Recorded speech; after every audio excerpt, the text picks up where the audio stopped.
Elles sont partout dans les allées du rendez-vous mondial de la tech.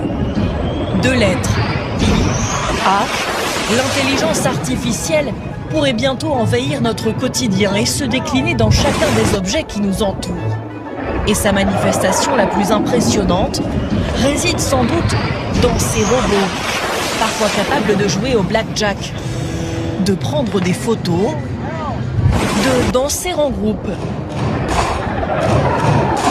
ou plus sérieusement, de devenir votre assistant personnel. De la même manière que ce robot peut m'amener d'un point A à un point B, il peut me reconnaître et me suivre n'importe où, et je peux aussi lui poser n'importe quelle question. Bonjour Camille, qui présente le journal de 20h sur France 2 le week-end? Le journal de 20h sur France 2 le week-end, vendredi, samedi et dimanche, est présenté par Laurent Delahousse. Pour l'heure, ils sont utilisés dans des hôtels, des centres commerciaux ou comme assistants médicaux qui peuvent transmettre vos données à votre médecin.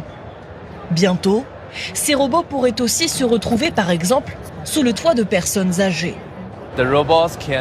Les robots peuvent faire des rappels quotidiens comme l'heure à laquelle prendre un médicament ou encore permettre une forme de téléprésence pour les enfants qui seraient loin de leurs parents et qui voudraient pouvoir les surveiller.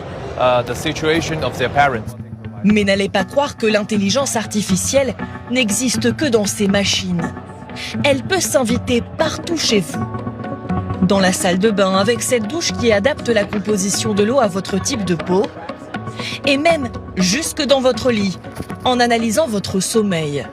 Le lit peut bouger tout seul automatiquement. Par exemple, si la personne ronfle beaucoup. Dans la nuit, l'intelligence artificielle va faire bouger le matelas elle-même pour que vous arrêtiez de ronfler. L'omniprésence de l'IA n'effraie pas ce salarié de la tech à condition qu'elle soit contrôlée. Pour l'instant, ce sont les prémices de l'IA. On peut encore la modeler dans ce que l'on veut qu'elle soit. L'IA peut faire plein de bonnes choses pour nous, trouver des informations, nous donner des conseils. Et tout ça peut nous aider. Une philosophie partagée par cette grande marque d'électronique chinoise, chez qui l'intelligence artificielle se porte comme une partie de soi, avec ses lunettes.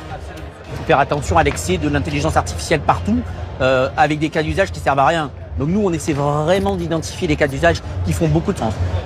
Sur ce modèle, une sorte d'interface s'affiche en transparence et propose des fonctionnalités boostées à l'IA, comme la traduction. Ces lunettes peuvent traduire en direct toutes les conversations que j'entends autour de moi. Par exemple, ce groupe juste là, eh bien, je peux comprendre ce qu'ils disent. Le texte traduit de leur conversation s'affiche